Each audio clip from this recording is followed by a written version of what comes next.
sa Hardin ng Eden. Ang isa sa mga maling idea na pinaniniwalaan ng mga tao ay si Satanas di umanuwang ahas na nangakit kay Eve sa Hardin ng Eden. Pero alam niyo ba na kahit pa ulit-ulit yung basahin ng narrative na iyon, wala kayong mababasa roon na nagsasabi na si Satan at ang ahas sa Eden ay isang nilalang. Kung iintindihin natin ang sinasabi ng Genesis tale, makikita natin na wala namang kaugnayan ang mga karakter na ito sa isa't isa. Sa katunayan nga mga ka-LE, ayon sa mga scholar, noong panahong maisulat ng mga Hebrew ang Genesis, hindi pa nila naiimbento ang konsepto ng hari ng kadiliman at ng mga demonyo.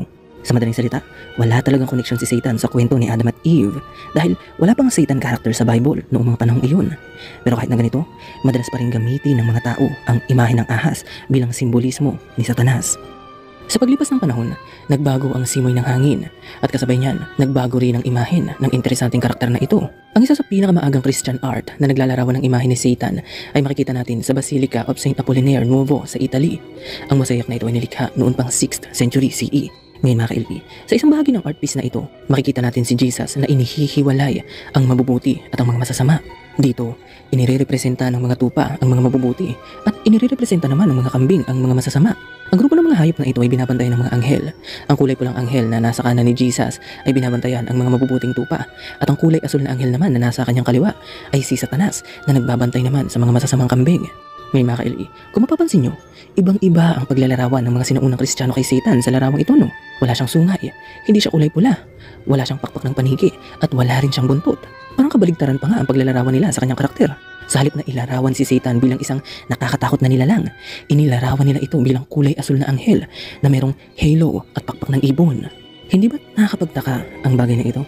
Kung ganito ang itsura ng Satan na inilalarawan ng mga Kristiyanong nauna sa atin, saan naman kaya nanggaling ang nakakatakot na imahe ng Satanas na nakikita natin ngayon? Ang sagot sa tanong na yun mga ka-LE ay makikita natin sa maagang kasaysayan ng Kristyanismo. Ang mga unang leader kasi ng simbahan ay nagnanais na pagmukaing masama at nakakatakot ang mga Diyos ng mga paganong kultura. Ito ay dahil nais nilang palakasin ng simbahan at paanibin ang mga tao sa Kristyanismo.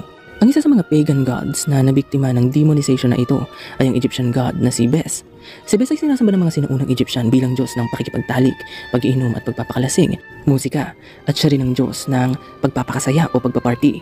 Ngayon mga ka-LE, kung mapapansin nyo, hindi ba't ito rin yung mga bagay na madalas ipagbawal ng simbahan? Ayon sa paniniwala ng mga sinaunang Egyptian, si Bes din ang Diyos ng panganganak. Madalas inilalagay ng mga tao ang kanyang estatwa sa mga bahay paanakan dahil pinaniniwalaan nila na itinataboy nito ang mga demonyong magbibigay komplikasyon sa panganganak. Sa madaling salita, ang Diyos na si Bes ay hindi naman isang masamang Diyos. Siya ay kaibigan ng mga manginginom at partygoers at malapit din siya sa mga buntis.